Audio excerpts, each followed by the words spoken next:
ओम सहनाववतु सहनौ भुनक्तु सह वीर्यं करवावहै तेजस्विनावधीतमस्तु मा विद्विषावहै। ओम शांति शांति शांति। इस सृष्टि में सबसे विशेष मनुष्य जन्म है, क्योंकि वो मनुष्य जन्म में मन और बुद्धि का विकास कर सकता है। यदि इसका सबसे ज्यादा विकास करना है तो हमें उपनिषद पढ़ना चाहिए। हमारे ऋषि मुनियों ने जो क्रम से बताया उसी क्रम से पढ़ना चाहिए। इस कैन कट ईशावास्य उपनिषद हमने पढ़ लिया है। इसकी भी एक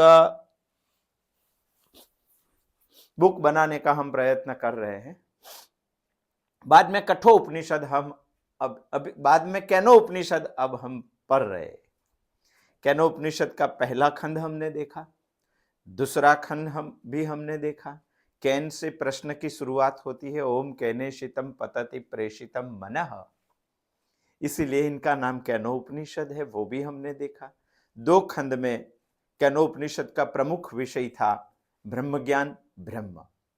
हमारे मगज में इतनी समझ तो स्पष्ट है कि सभी एक ब्रह्मांड को चलाने वाली शक्ति की हम बात नहीं कर रहे। एक ब्रह्मांड को चलाने वाली शक्ति को हम ब्रह्मा कहते हैं, मगर सभी ब्रह्मांडों को, असंख्य ब्रह्मांड है इस विश्व में, तो इस ब्रह्मांड में तो ब्रह्मांड के जैसा अनेक ब्रह्मांडों है। सभी ब्रह्मांडों को चलाने वाली जो शक्ति है उसी का नाम ब्रह्म है। उपनिषद हमें ये ब्रह्म के बारे में बता रही है। हमें इसके बारे में बहुत आगे सोचना चाहिए। दो खंड में बहुत अच्छी तरह से हमको ब्रह्म समझाया है। उनका प्रमुख विषय ही ब्रह्म समझाने का है। अब हम तीसरा खंड का अध्ययन कर रहे हैं। तीसरे खंड का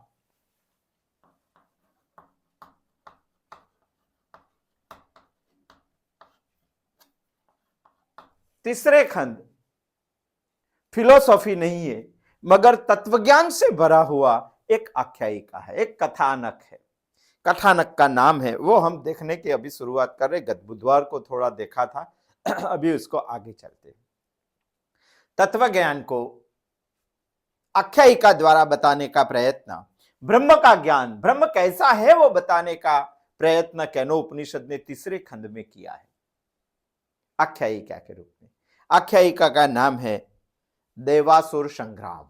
देव और असुरों के बीच में एक संग्राम हुआ था, वही संग्राम के बारे में कैनो उपनिषद हमें कुछ बताना चाहते हैं। कैनो उपनिषद के तीसरे खंड का पहला मंत्र हम देख रहे हैं। पहले मंत्र कई जगह पे एक पंक्ति का है, कई जगह पे दो पंक्ति का है, मगर हम शंकराचार्य जी को आधारभूत मानते हैं। शंकराचार्य जी का भाष्य जिसमें लिखा है, उस भाष्य के आधार से जो मानेंगे तो कैनो उपनिषद का तीसरा खंड का प्रथम मंत्र एक ही पंक्ति का उसमें लिखा है, दूसरी पंक्ति दूसरे मंत्र में समाविष्ट की गई है। आज हम देखते हैं पहला मंत्र तीसरे खंड का, ब्रह्म देवेभ्यो विजिज्ञे तस्य ब्रह्मणो विजये देवा अमह्यंत। एक पंक्ति का प्रथम चरण हमने समझने का थोड़ा प्रयत्न किया था। ब्रह्म देवेभ्यो विजिज्ञे, ब्रह्म ने ही देवताओं के लिए विजय प्राप्त की। इसका सेंटेंस ये होता है, ब्रह्म ने ही देवताओं के लिए विजय प्राप्त की।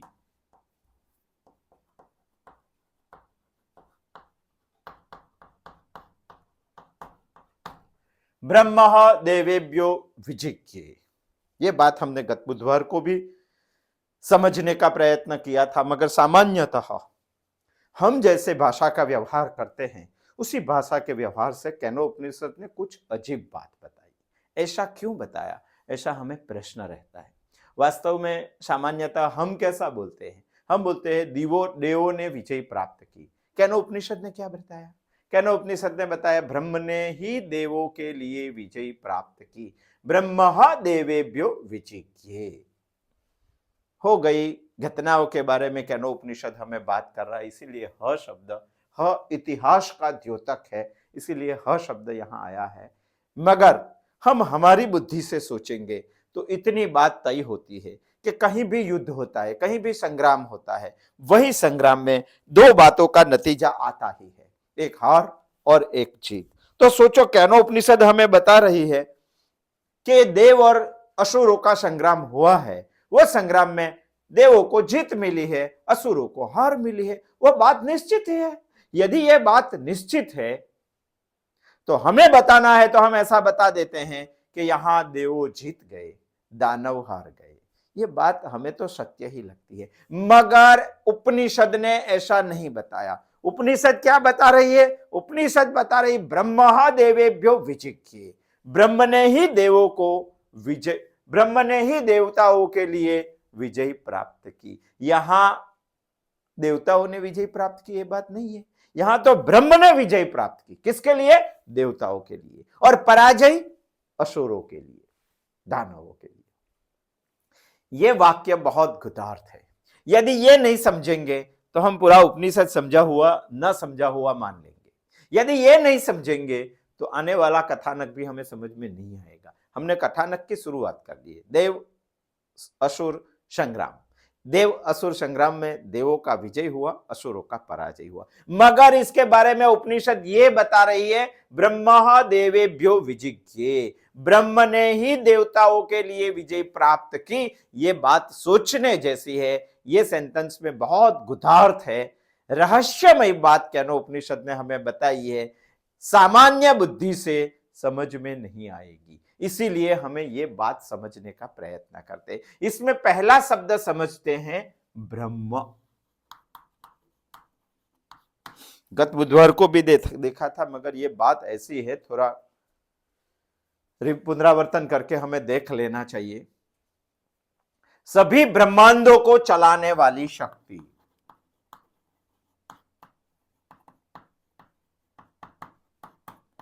सभी ब्रह्मांडों का सर्जन, सभी ब्रह्मांडों का विसर्जन और सभी ब्रह्मांडों का संचालन, ये तीनों करने वाली जो शक्ति है, इसी को बोलते हैं ब्रह्म। मगर ब्रह्म ने जब ये संसार को सर्जन करने की, ब्रह्मांडों को सर्जन करने की संकल्प ली, तभी ब्रह्म प्लस संकल्प और जो शक्ति बनती है, इसको हम बोलते हैं ईश्वर, इसको हम बोलते हैं परमात्मा, यानी ये सोपाधिक ब्रह्म है।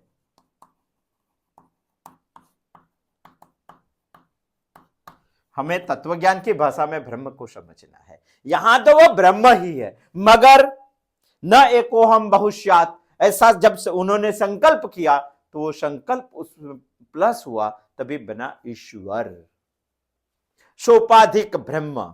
ये संकल्प का दूसरा नाम हमने दे दिया माया। ब्रह्म ने जब माया से इस सृष्टि का सर्जन करने का तय किया, तभी उनका जो स्वरूप दिखाई देता है, उसको बोलते हैं ईश्वर। समझने की बात है। यह ब्रह्म ने सृष्टि का सर्जन किया ईश्वर बनके। जब इस सर्जन किया, तभी इसको सृष्टि निर्माता भी बोल सकते हैं।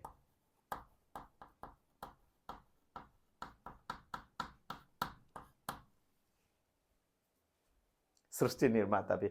सर्जन करने के बाद पूरे ब्रह्मांडों में जीव सृष्टि का निर्माण किया, और जीव सृष्टि का निर्माण करने के बाद ब्रह्म खुद ही ये भी किया, और ब्रह्म खुद ही सभी जीवों के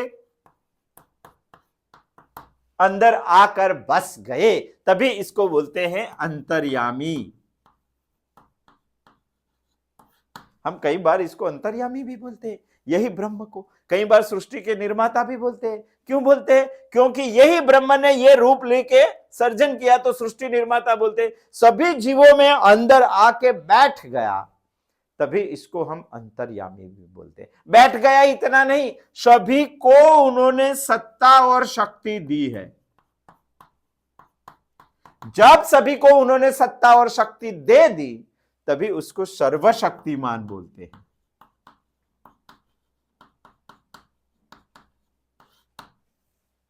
सत्ता और शक्ति दिया इतना ही नहीं, देखो कितना सारा काम ब्रह्म ने हमें यहां तक पहुंचाने तक किया है। इसीलिए ब्रह्म ने सत्ता और शक्ति दी, बाद में सभी को कर्म का विभाजन भी करके दिया। तुझे जाकर कौन सा कर्तव्य इस सृष्टि में करना है उसका विभाजन भी करके दिया। इसी को ही बोलते हैं नियतम कर्म, उसी को ही बोलते हैं नियत कर्म। कर्तृत्व का विभाजन भी दिया, इसीलिए उसको कर्माध्यक्ष भी बोलते हैं। ब्रह्म का विविध नाम है, और विविध नाम क्यों पड़ा, ईश्वर नाम क्यों पड़ा, सृष्टि सर्जक नाम क्यों पड़ा, अंतर्यामी क्यों पड़ा, सर्वशक्तिमान क्यों पड़ा, कर्माध्यक्ष क्यों पड़ा, वो हम समझ रहे हैं।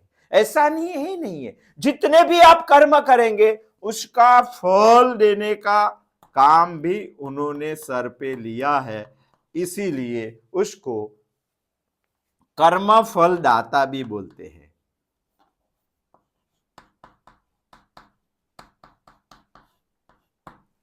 कर्म फल दाता भी बोलते हैं, समझ लेना चाहिए। इसके ऊपर तो बहुत सारे प्रश्न हो सकते हैं, बहुत सारी चर्चाएं हो सकती है, बहुत सारे चिंतने हो सकते हैं, आगे हम लेंगे भी, मगर अभी इतना तक पहुंचते हैं। ये सब स्वरूप ब्रह्म के ही है। जो ब्रह्म इतना सारा कर सकते हैं तो आपको मानना ही पड़ेगा ब्रह्म ने ही देवताओं को विजय दी है।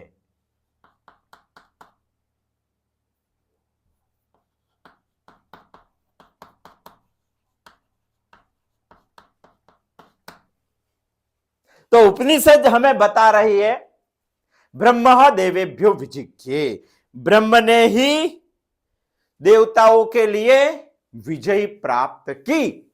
उसमें गलत क्या है? ब्रह्म तो इतना सारा काम कर सकता है, इतना सारा काम कर सकता है, तो देवताओं को विजय देना ही वही है, दूसरा कौन दे सकता है? कौन दे? और दानवों को हार भी उन्होंने ही दिया है, पराजित दानवों को उन्होंने किया है। ब्रह्म ही देवेभ्यो विजिज्ञे, ब्रह्म ही दानवेभ्यो पराजय, पराजय भी उन्होंने दिया है। उपनिषद बता रही है वो बात सही है, सही। हम समझ रहे हैं कि देवों ने विजय, मगर हमें बहुत सारी भ्रांतियां है, इसमें भी भ्रांतियां है। वे सब जो कर रहे हैं, कई सारे लोगों को भ्रांति या शंका है। क्या शंका है? पहली शंका है इस सृष्टि को ईश्वर नहीं चला रहा है, यह सृष्टि खुद म खुद चलती है। गत बार हमने बहुत चिंतन करके देखा है, पूरी सृष्टि ईश्वर ही चला रहा है। चलो इतना तो मानना ही पड़ेगा समझने के बाद आपको, मगर आप ऐसा सोच रहे कि ये शरीर तो मैं चला रहा हूं, ये शरीर में एक भी क्रिया मैं नहीं कर रहा हूं। क्यों? पंचतंत्र का हमारे जो 5 तंत्र है, इसका एग्जाम्पल लेके गत बुधवार को हमने सोचा था, और आगे जाके हम ऐसा बोलते हैं कि नहीं ये शरीर में मैं कुछ नहीं कर रहा हूं, सृष्टि में मैं कुछ नहीं, पर शरीर से जो कर रहा हूं वो तो सब मैं कर रहा हूं। तीसरी शंका निकालने के लिए भी शरीर में भी नहीं, शरीर से भी नहीं, और सृष्टि में भी नहीं, मैं कुछ नहीं चला रहा हूं। शरीर से मैं नहीं चला रहा हूं, बहुत सारी क्रिया है, मगर हमने एक वाकेंद्रिय वाणी बोलना, उसका एग्जाम्पल लेके गत बुधवार को समझा था। इसलिए हमें मानना ही पड़ेगा ये सब हमारी भ्रांति है, हम इसमें कुछ नहीं चला रहे, कुछ नहीं। हम कुछ नहीं चला रहे हैं तो कोई और चला रहा है। कौन चला रहा है? ब्रह्म चला रहा है, ईश्वर चला रहा है। वो बात को सत्यता सिद्ध करने के लिए केनोपनिषद ने पहले ही तीसरे खंड के मंत्र में बता दिया, ब्रह्म ही देवेभ्यो विजिज्ञे, ब्रह्म ने ही देवताओं के लिए विजय प्राप्त की, पहले ही सेंटेंस में बता दिया। इतना सुनने के बाद हमें प्रश्न हुआ कि विजय कहां से प्राप्त की?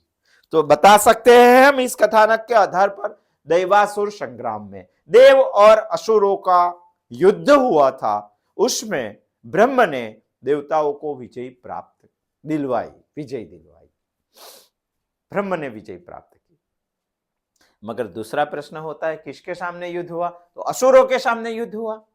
मगर तीसरा प्रश्न भी खड़ा होता है, असुर माने क्या?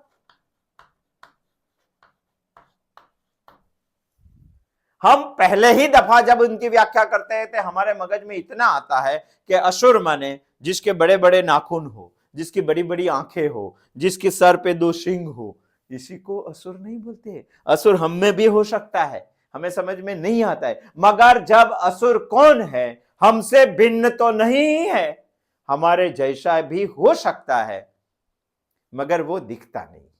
मगर जब आपके उनके अंतः जाएंगे तब स्पष्ट हो जाता है उसमें दानव कौन है, उसमें मानव कौन है और उसमें देव कौन है।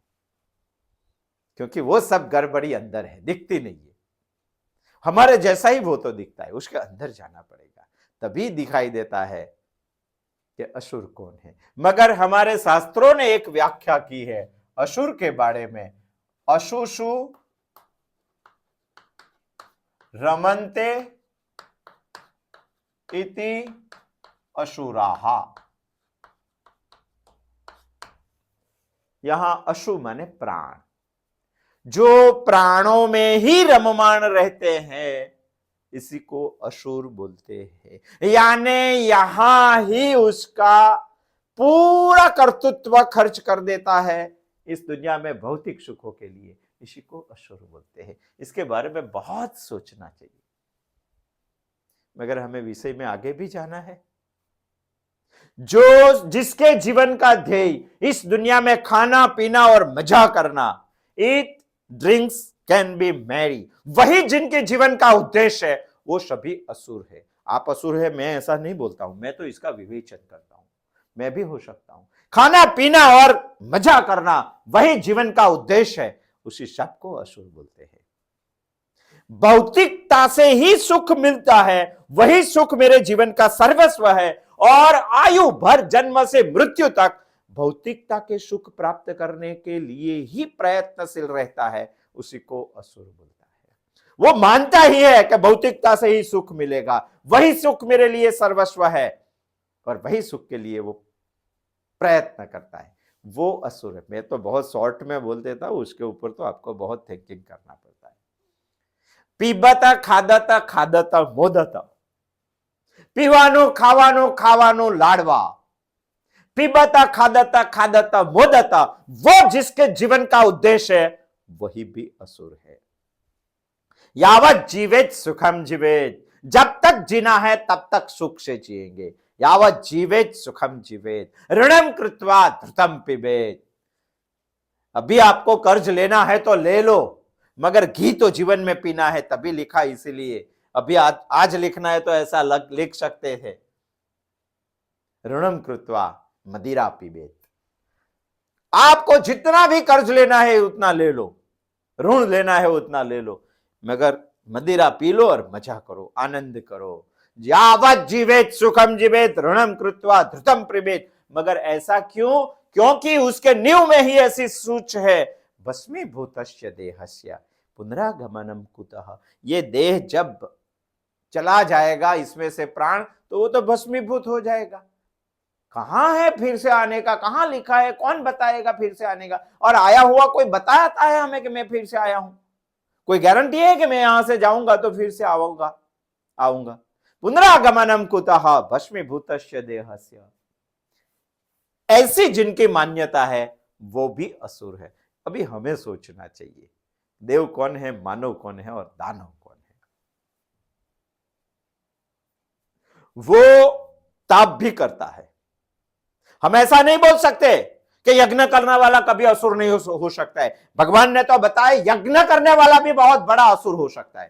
कंस ने भी यज्ञ किया, जरासंध ने भी यज्ञ किया, कालियवन ने भी यज्ञ किया, दुर्योधन ने भी यज्ञ किया था, बहुत सारे लोगों ने यज्ञ किया था। यज्ञ करने वाले भी असुर हो सकते हैं, तप करने वाले भी असुर हो सकते। रावण ने बहुत बड़ा तप किया था, कैलाश से शिव जी को लेकर लंका में जाने का उन्होंने प्रण दिया था, बहुत बड़ा तपस्वी था, वो भी असुर हो सकता है। वेद की ऋचा पढ़ने वाला भी असुर हो सकता है। अंतः क्या है वो चेक करना पड़ेगा हमें, अंतः क्या है। रावण ने वेद की ऋचाओं भी पढ़ी थी। असुर कर्मयोगी भी हो सकता है। ऐसा नहीं होता है कि कर्मयोग पढ़ के कर्मयोग करने लगा तो वो असुर, कर्मयोगी भी असुर हो सकता है। ये सब करने का उद्देश्य क्या है वो हमें चेक करना पड़ेगा, तभी असुर या देव ऐसा हम मानेंगे। सबका भला करने वाला, अच्छा करने वाला भी असुर हो सकता है। आप बोलेंगे ऐसा कैसे हो सकता है, दुर्योधन सबका अच्छा करता है भौतिकता से, और लोग भी ऐसे थे, भौतिकता को ही अच्छा ही मानते थे, इसीलिए तो दुर्योधन के पक्ष में 11 अक्षौणी लोग थे, और भगवान खुद होने के बाद भी अर्जुन के पक्ष में 7 अक्षौणी लोग खड़े थे। बहुत अच्छा कर दुर्योधन का राज्य का वर्णन किया है, पढ़ना चाहिए हमें, कभी पढ़ना चाहिए। अच्छा करने वाला भी असुर हो सकता है, मगर अच्छा किस उद्देश्य कर रहा है वो हमें सोचना चाहिए।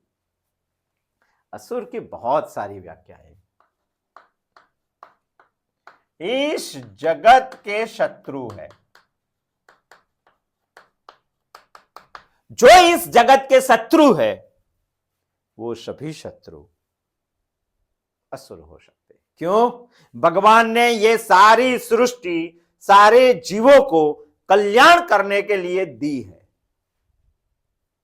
ये ब्रह्म ने सब सर्जन किया, सर्जन इसीलिए किया कि पहले संकल्प किया, ये बन गया, बाद में उन्होंने सृष्टि का सर्जन किया, और सर्जन करके सभी जीवों का सर्जन किया। जीवों का सर्जन इसीलिए किया कि इस सृष्टि में सभी जीवों का कल्याण हो सके। मगर जब जीवों का अकल्याण हो, हित न हो, ऐसा कर्म करने वाले सभी लोग इस जगत का शत्रु है।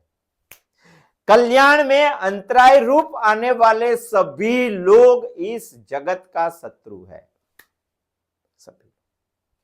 और जो जो इस जगत का शत्रु है वो सब असुर है, ऐसा नहीं है।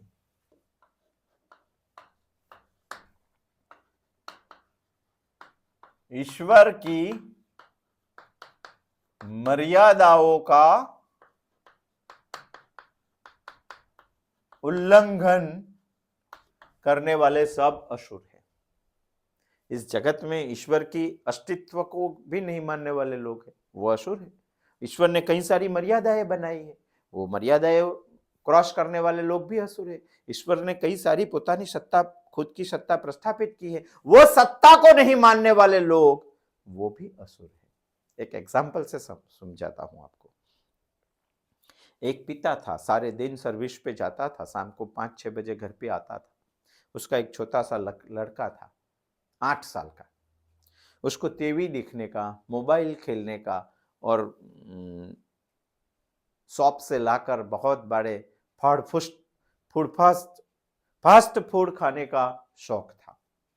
जब पिताजी ऑफिस से आता है तब लड़का घर में बैठने की आरामदायक एक सोफे की चेयर थी, उसमें बैठकर रिमोट से टीवी घुमा रहा था, चित्र घुमा रहा था सब, और मोबाइल से खेल रहा था, और एक बैग में से फास्ट फूड खा रहा था।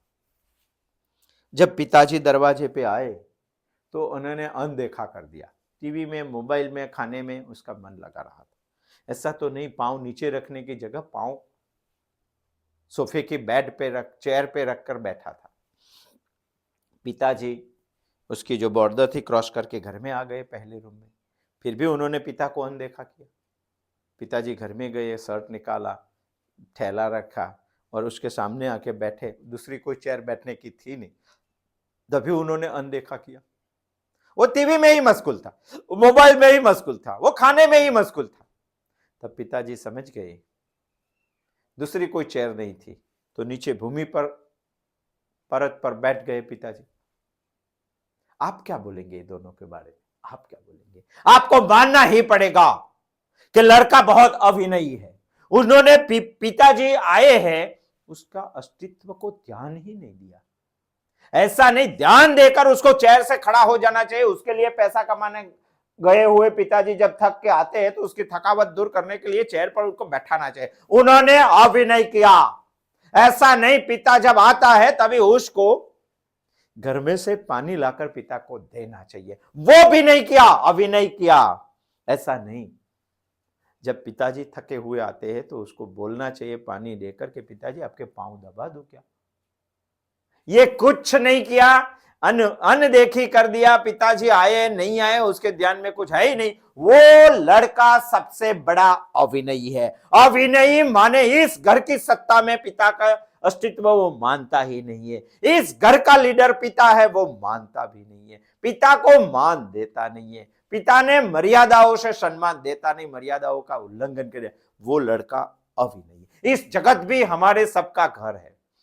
यदि इस सृष्टि में ईश्वर का अस्तित्व है, हम मानते कहां है? ईश्वर की मर्यादा का ध्यान कहां रखते हैं?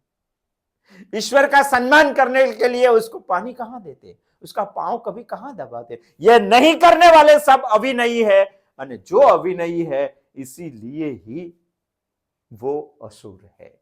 यहां वो असुर की बात की है। मैं नहीं बोलता हूं कि आप असुर है, आपको सोचना चाहिए। मैं तो ये शास्त्रों की बात बता रहा हूं, क्योंकि यहां दैवासुर संग्राम की बात हुई है। दैवासुर संग्राम। इसीलिए परम पूज्य दादाजी ने शाम को पूरे कुटुंब को बैठकर एक प्रार्थना दी है, अभिनयम अपनय विष्णु दमय। हे विष्णु, यानी हे व्यापकत्वात् विष्णु, ये जगत में मुझसे अभिनय होगा, यदि हो गया है तो उसका दमन कर देना।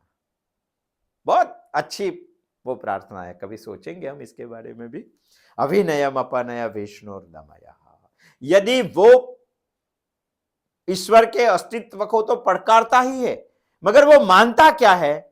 इस जगत में ईश्वर कुछ नहीं करता है, मैं करता हूं, मैं करता हूं। अहम भोगी ही, सारा जगत मुझे भोग्य है, मैं ही भुगतूंगा।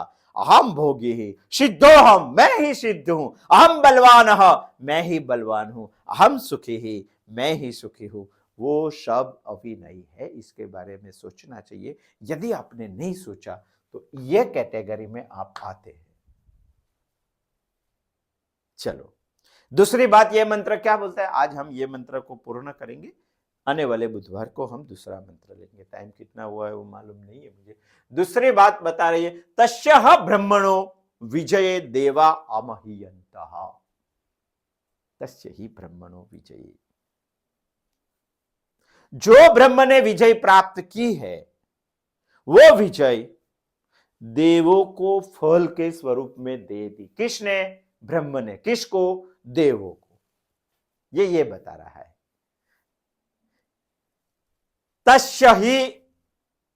तस्यः ब्रह्मणो विजय देवा अमह्यन्तः। इस युद्ध का फल था विजय, और ब्रह्म ने वो विजय को प्राप्त किया। किसके लिए? देवों के लिए। ब्रह्म ने देवों के लिए विजय प्राप्त किया और देवों को समर्पित कर दिया। यानी ईश्वर कर्म फल दाता है। हम भी जो कर्म करते हैं वो फल ईश्वर संभाल कर हमें देता ही है। इसीलिए इस विषय में भी ये पहला मंत्र ये बता रहा है कि ब्रह्म ने देवों के लिए विजय प्राप्त की और वो विजय का फल ब्रह्म ने देवों को दे दिया। मगर फल मिलने से के बाद देवों को लगा अमह्यन्तः, हम ही महिमावान है, हम ही प्रतिष्ठा प्राप्त की, हमने ही इस दुनिया में सफलता प्राप्त की। तस्याः ब्रह्मणो विजय देवा अमह्यन्तः। क्योंकि देवो ऐसा मानता था कि हम ही महिमावान हैं, हमको ही महिमा प्राप्त ही है, हमको ही प्रतिष्ठा प्राप्त की है, हम ही महिमावान है। अग्नि आदि सभी देवों को महान बन गए जब अमह्यन्त बोलने लगे तब। वैसे तो विजय ईश्वर ने प्राप्त की है, मगर वो फल देवों को मिला है, महिमावान बनने का, बड़ा बनने का, प्रतिष्ठा प्राप्त करने का। इसीलिए ये पूरा मंत्र बता रहा ब्रह्म देवेभ्यो विजिज्ञे, ब्रह्म ने ही देवों के लिए विजय प्राप्त की। एक अचानक शुरू हो गया। दैवासुर संग्राम में ब्रह्म ने ही देवों के लिए विजय प्राप्त किया। तस्यः ब्रह्मणो विजय, जो ब्रह्म ने विजय प्राप्त किया वो फल देवों को दे दिया। मगर देवों को लगा हम ही अंतः, हम ही महिमावान है, हम ही प्रतिष्ठावान है, हमारी कीर्ति है। और देवों को ये विजय प्राप्त करने के बाद, ब्रह्म ने जो विजय देवों को दिया, उनके बाद सभी देव महिमावान बन गए। सभी देव महिमावान बन गए। बाद में कथानक में क्या आता है वो दूसरे मंत्र में केनोपनिषद हमें बताती है। वो भी बहुत गहराई से हमें सोचना है। आज तक हम इतना कथानक तक आ पहुंचे हैं। ब्रह्म देवेभ्यो विजिज्ञे, ब्रह्म ने देवों के लिए विजय प्राप्त की। बाद में क्या हुआ? तस्या ब्रह्मणो विजय देवा अमह्यंत। ये विजय का फल जब ब्रह्म ने देवों को दे दिया, तब देवों को लगा अमह्यंत, हम ही महान है। बाद में क्या हुआ? केनो उपनिषद के तीसरे खंड का दूसरा मंत्र बताएंगे। आने वाले बुधवार को हम आएंगे, दूसरे मंत्र को देखकर सोचेंगे कि बाद में ब्रह्म का क्या हुआ। अस्तु। जय श्री कृष्ण।